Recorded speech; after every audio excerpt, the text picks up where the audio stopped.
I'm the nostalgia critic. I remember it so you don't have to. Well, seeing how this is February, the month of romance based around a saint that your uniquely lazy ass will never bother to research, I think we should dedicate this enchanted time of year to the month of love. And what better way to start off this month of love than the love one gives to a child? No, and your jacuzzi of barbed wire in hell is waiting for you.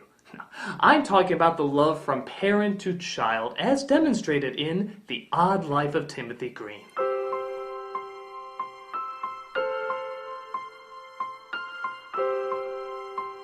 This is the story about a couple who can't have a child until one magically appears in the backyard and shows them the quirks and whimsy of what it means to be a parent. Now granted, a lot of people didn't like this film when it first came out. In fact, many declared they'd rather pass a marble bag of kidney stones. But I'm sure such an innocent story couldn't have anything that horrible in it. How bad could something like this possibly be? Something so adorable and lovable and cute and absolutely charming. My apologies to the neighbor's cat. It's just, after seeing a film that was so cat-killingly bad, I had no choice but to destroy the nearest living creature. I mean, wow. Wow! God, Jesus, wow! Heaven above, Lord, shit, fuck, wow! This film is horrendous! I mean, it's god-awful! I could rip into this shitstorm so much that that's exactly what I'm gonna do! This is the odd, terribly disturbed life of Timothy Green. I'm sorry, Waffles. The film opens with a couple played by Jennifer Garner and Joel Edgerton, who are filling out the paperwork to apply for adopting a child. Oh, wait. You didn't answer what makes you qualified. Oh, we know. There wasn't much space. We had so much to say. Okay. Idiots. Word of advice. If your reasoning wouldn't work on your second grade teacher, chances are it wouldn't work on the United States Adoption Services. I mean, really? There wasn't enough space? That's what you're going with? Imagine using that excuse somewhere else in life. Here's my test, Mrs. Travers. You failed to answer every single question listed. I know. I just had so much information I could put down for all of them, I decided not to. I'm sorry, that means you get an F. As in, fantastic. No, as in failed. As in, failed not to be fantastic. No, as in you failed the test. As in, I failed the test of not failing the exam you so currently gave to me. Why are you still here? I need a mommy. So they convinced the adoption agency to listen to their story about why there wasn't enough space. You're gonna find it hard to believe. This all began last September. It turns out the doctors say that Garner is unable to get pregnant, which forces them to drive back to Stanleyville, the pencil capital of the world. Ooh. Oh, and I'm not kidding. They really want you to remember that Stanleyville is the pencil capital of the world. They show countless footage of pencils being made. They have a soccer team called the Erasers. Edgerton works for a pencil factory. Garner is a tour guide in a museum dedicated to pencils. By the time the movie is over, you want to eat the goddamn things. But our couple doesn't seem to have much of an appetite, as they're still heartbroken about Garner being as unfruitful as their vegetable garden. I can't do it. I can't move on. Then move out of the way. For years, we've been thinking about what our kid would have been like. We can move on tomorrow, just for tonight. Can we have a kid? You know, this might sound like a fucking radical idea, but why not an orphanage? Yeah, a little weird seeing how the film opens up with them at the orphanage. So it's not like this never crossed their minds. If having a child meant so much to you, why didn't you just do that before? Were they afraid that something like Timothy might actually come to life and therefore have to turn another child down? Are my new parents nice? They certainly are, and they're gonna give you a good home. Yay! I can't wait to have a real mom and dad. Oh, I'm so sorry. It says here that they've thrown a child in the backyard and it's absolutely perfect in every way, in which case they don't have any need for you anymore.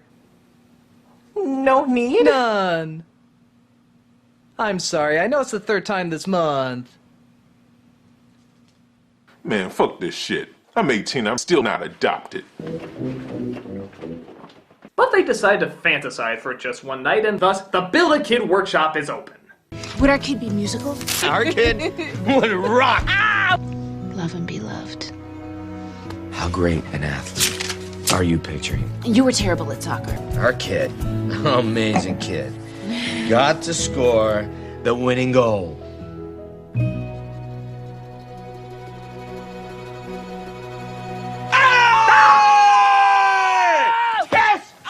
Okay, could you not show how in tune you are in such a loud, scary way?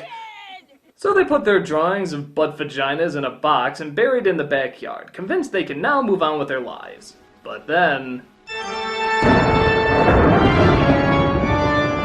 So we get our first look at Children of the Corn, who has leaves on his ankles and apparently is thoroughly convinced that he has always belonged to this couple. Call us Mr. and Mrs. Green. Mr. Green. Not many people do, but... Mom. Really? Dad.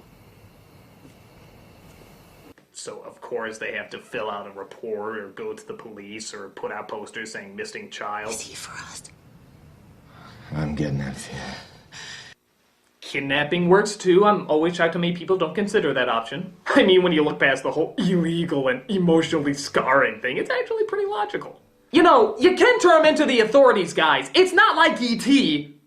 They have walkie-talkies now instead of guns. Oh, wait. They changed it back in the DVD version, didn't they? Run, Timmy, run!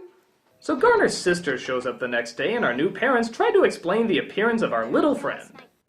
It was all very sudden and kind of miraculous. I mean, I thought you were trying to have a real kid. Let's add her to the list of horrible pieces of human shit in this film. Trust me, the list will grow. In fact, there's one right now, Edgerton's father, who apparently spent most of his time away from his son, who has resented him ever since. But Timmy hopes he can win his grandfather over with a trailer shot.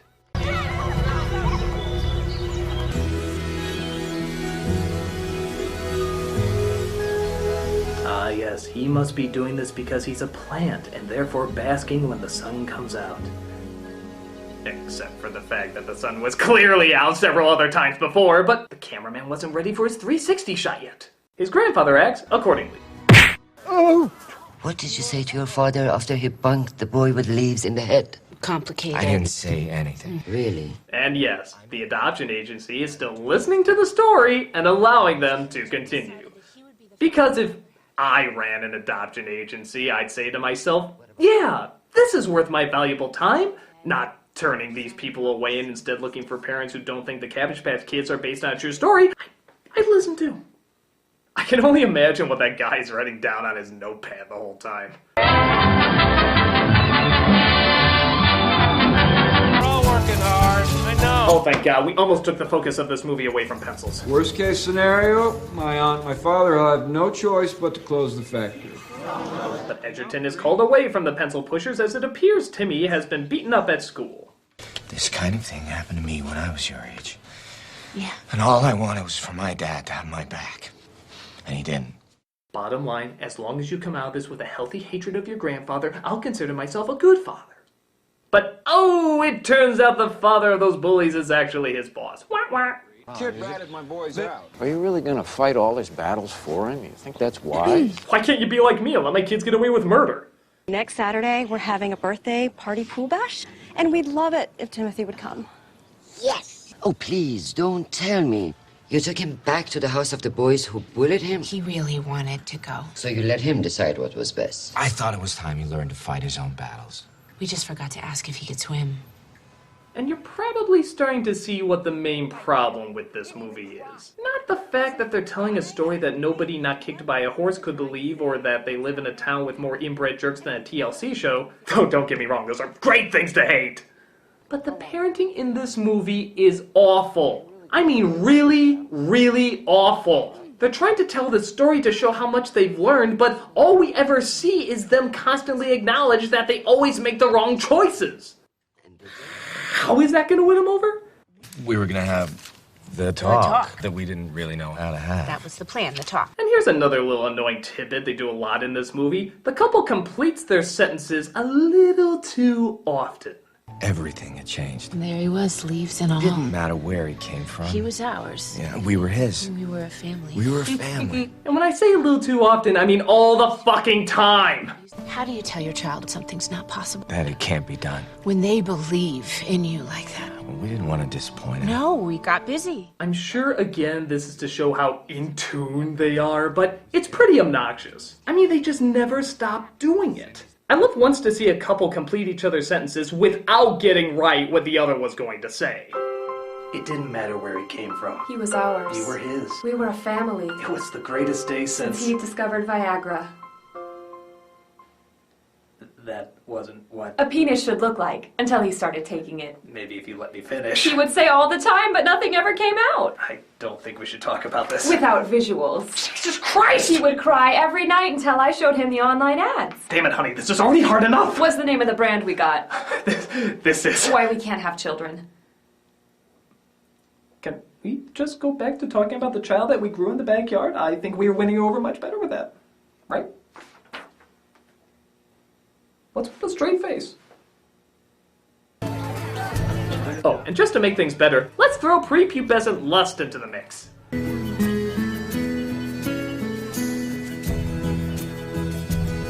I think one of my stems is beginning to grow.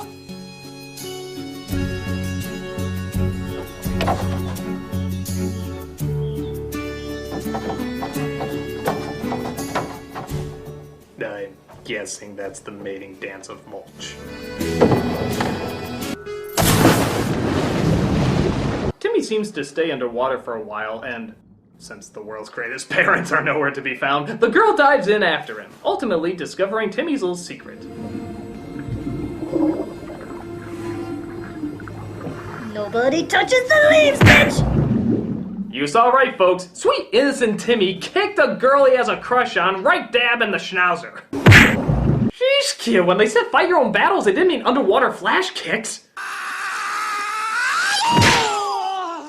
And speaking of fighting your own battles, what advice do Mom and Dad of the Year have to give? What do I do about the girl I kicked in the head? Tim? Well, if you see her coming, just run the other way. Hey kids, let's play a game. It's called Politicians. 1 second I'll say one thing and then another moment I'll say something totally different. I thought it was time he learned to fight his own battles. Just run the other way. I thought it was time he learned to fight his own battle. Just run the other way. Fight his own battle. Run the other way. Fight his own battle. Run the other way. Now let's play another game. It's called Start Making Sense, you fucking tools! But she takes the whole having leaves on his ankle thing unrealistically well, as it turns out she has a jelly stain in the shape of Wisconsin on her chest. So I guess that means they have something in common. Of course, her secret is minor and pedestrian, where he is a living abomination of nature. But we have to have something for this forced romance to go off of.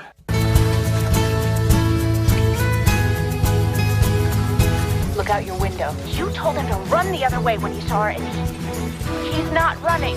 But Timmy's parents don't like this at all, because I have no fucking idea. We don't know a thing about her, she's done nothing wrong, and yet they advise Timmy to constantly stay away from her. There are so many girls. It would be a mistake to focus on just one fish. What we're trying to say, son, is stay away from the girl we know nothing about. Exploring her differences could only get in the way of isolating her more.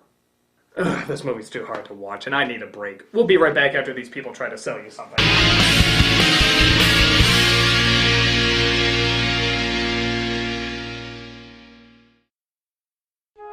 Hey, Mom and Dad, or should I say, Lisa and Bob. Are you depressed that you can't have a child of your own?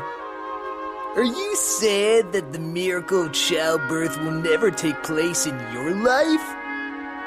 Do you find it unbearable that you will never know the gift of creation, the growth of the young, or the unconditional love that any human being can ever give to you as long as you live? Are you tired of your shriveled up womb? Dude! Well, cry no more, 'cause we've invented Child. Chia Child. The instructions are very simple. Just write down exactly what you would like your Chia Child to be like, Place it in the Chia Child box, bury it in the backyard, just add God, and Chia Child is yours. I always wanted a girl with no imperfections at all, just like a real child. Child. I always dreamed of a little someone that I could project my insecurities onto, and now it seems that she's arrived. Look, I drew pictures about how much I hate grandfather because he didn't raise you right. And now I get to pass down that hatred to you. Child. Chia Child would last up to 3 months, or until you feel the emotional and symbolic justification of what it means to be a family. I'll admit, at first we didn't think we'd be very good parents. But Chia Child seems to be calm and pleasant no matter what horrible mistakes we make. So now we don't have to worry about any of that pesky moral responsibility. Chia Child simply combines these natural elements to give you that lovable family that you've seen in most Sears catalogs. And when Chia Child has worn out her usefulness, just bury her in the backyard and get another one. I'm so glad something like Chia Child exists. Yeah, I mean, do you know how long it takes to adopt a child? 18 months.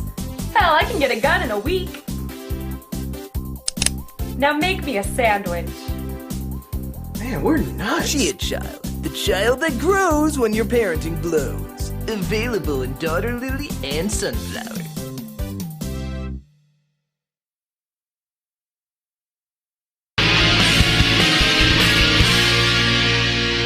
So here's another smart move. They signed Timmy up for soccer class, even though he has no talent in the sport and doesn't really have much interest. Even rappers looking to tell their wives, "There, I did a damn kids movie," agree. This would be really good for him. Well, this is the best possible way for him to make some friends. Coach Cal doesn't see it. Coach Cal likes speaking to the third person. Coach Cal thinks if an old crusty white man like Bob Dole can do it, Coach Cal can too. But Coach Cal signs him up anyway because Coach Cal likes losing? Excuse me, Coach. I just want to say that I'll be working with him around the clock if necessary, just to get him, Oh, to the tell next me you're level. not those kind of parents. The type to get over-involved, over-invested. We are definitely not those kind of parents. We never get invested in what our kid does. He almost drowned the other day. Then we won't have a problem.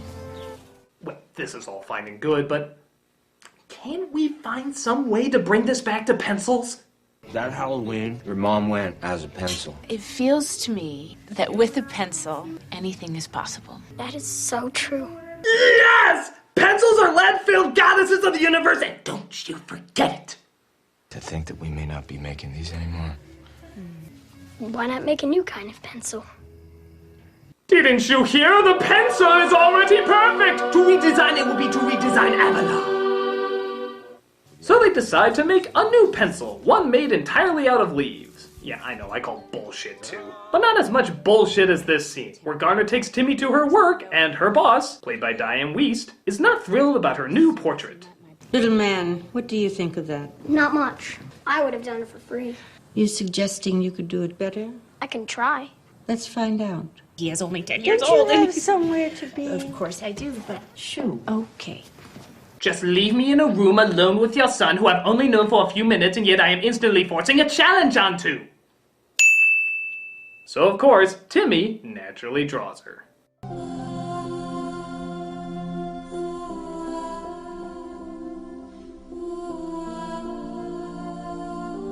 My heart was pounding the whole time. It was the most erotic moment of my life. Of course, the picture looks great, but unfortunately he adds a little too much detail in the goat chin department. Watch Garner, once again, be a great role model for her kid. So, what else aren't you telling me? Sometimes you wear plaids and stripes that clash. Your one joke that you always tell.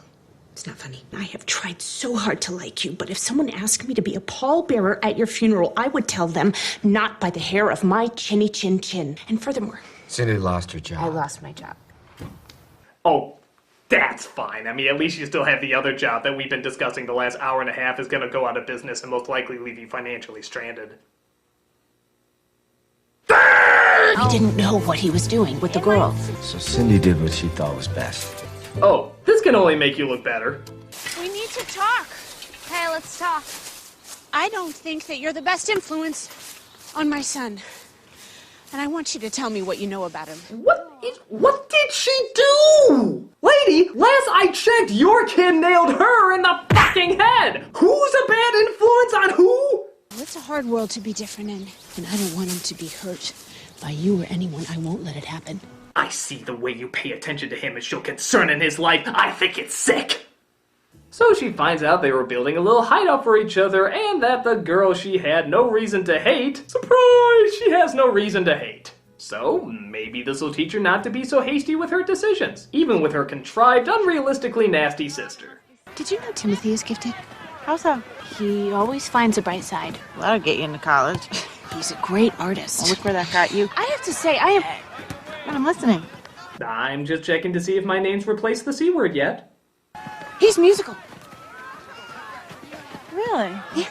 So she makes up a lie about her son, and wouldn't you know it, the sister calls Timmy up unexpectedly at her recital to have him play something.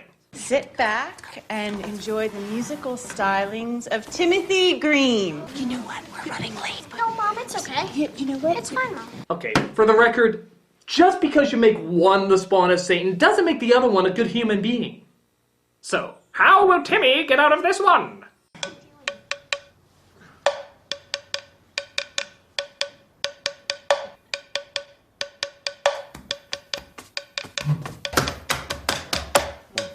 Boom, boom, boom, boom, boom, boom, boom, boom, boom, boom, boom, boom, boom. All my friends know the low rider. Boom, boom, boom. Boom, boom, boom, boom, boom, boom, boom.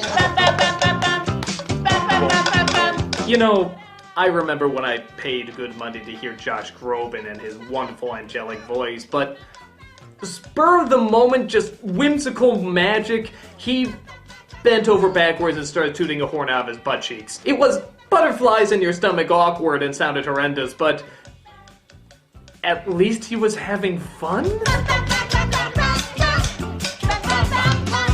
I got a fever, and the only prescription is more cowbell. So I guess the movie feels they won that moment. And the next day at the game, Edger's father shows up and starts to leave. But his son guarantees him that this time Timmy will be put in the game because all season the coach has been leaving him out. It is your difference maker today. That is your game changer right there. You're kidding, right? Do I look like I'm kidding? If I put your son in the game, you wouldn't live to see his next birthday. If you don't mind, we got a game to win. I'm sorry, why did Coach Cal pick him if he knew he was never going to use him in the game? Coach Cal has a sick sense of humor. Coach Cal likes to see children's dreams get obliterated by Coach Cal. Yes! No! No. Is he okay? He's an asshole. I hope he's okay. But one of the kids hurts their ankles, and so he does end up putting him in the game. Okay, Green, come on. Oh, hit me with a stick. They're not putting that boy in. Actually, they are. It's good. Trust me. Who's your daddy? Has he been drinking? I am so disgusted by this human emotion you mortals call love! At first, he seems to do little, but then the sun comes out and...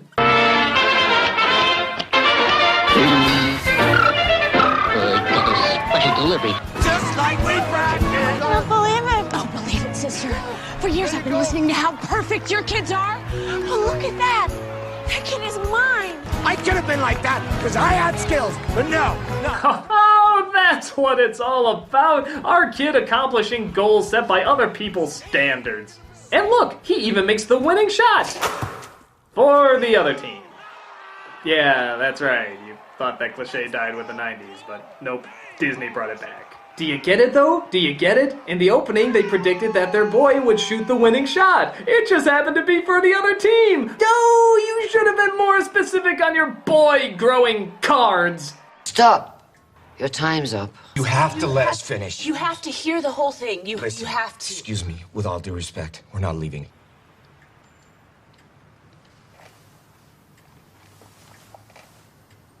Okay. What the fuck? That said, it's your time to use as you choose. Yeah, the scene they don't show you is this. I decided that our son would not be seen as different or weird. He'd be treated like a normal kid. Yeah. Because that's what he was gonna be. Timothy! I'm gonna pry, buddy, but it looks like you just broke up with her. No. I let her go. Well, that is so tragic, despite that breaking up and letting go is essentially the same thing, but I'm sorry. What does any of this have to do with pencils? This is a new kind of pencil, made almost entirely out of lead. I swear, if someone doesn't fuck a pencil by the time this movie is over, I'll make sure it happens for them. Yeah, it will not only save trees, but will save our factory.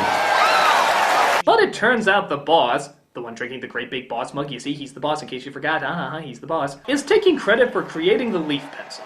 But Timmy stands up and tells the truth. The new pencil was thought up by my parents, Jim and Cindy Green. Oh, look here, it's the boy who kicked the winning goal for the other team. Children are to be mocked and shamed. Do not pick on my son. If you ever so much as even look at him funny, you will have to deal with me. And me. I'm here for my last-minute redemption.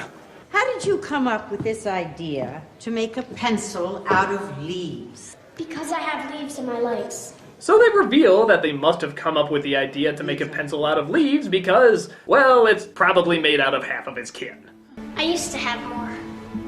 But being the ever-observant douche pinatas that they are, the parents never noticed all this time that his leaves were falling off.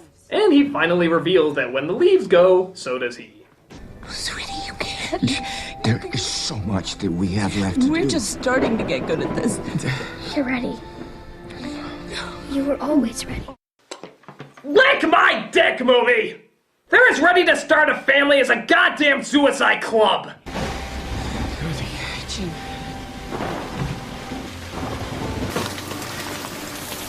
So he vanishes, presumably going to the great fertilizer in the sky, and our now childless parents finish their tale.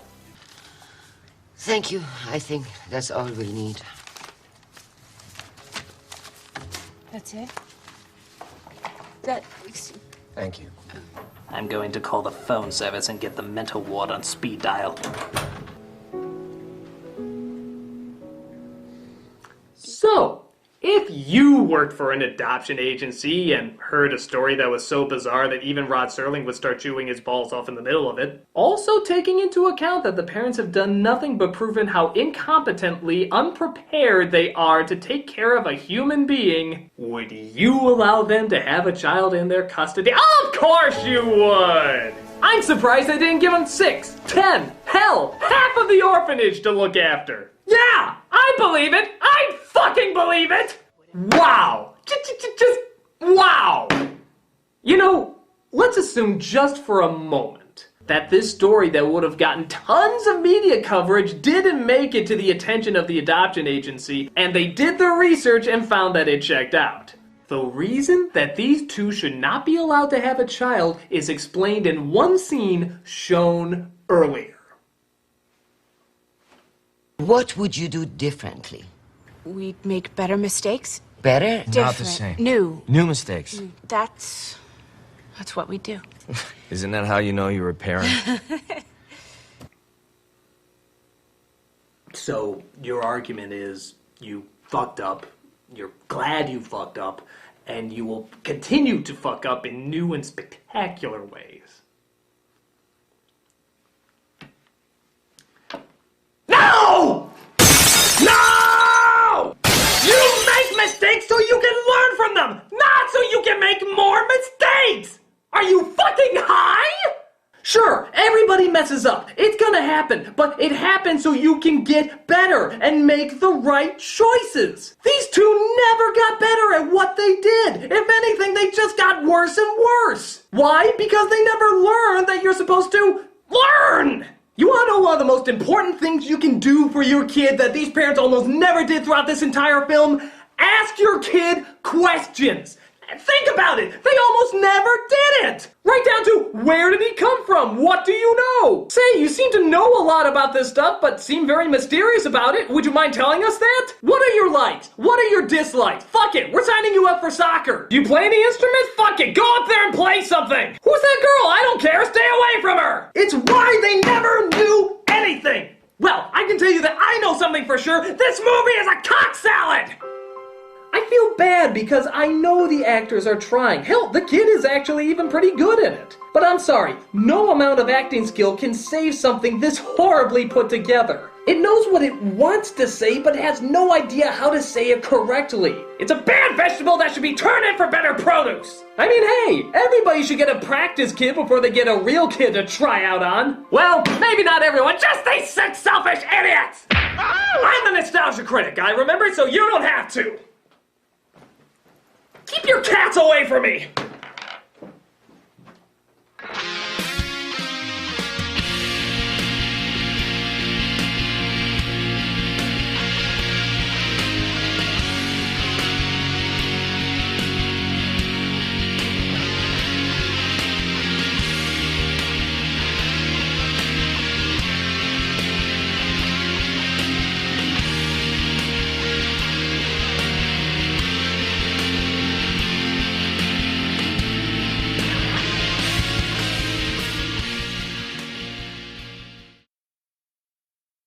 Coach Cal doesn't see it.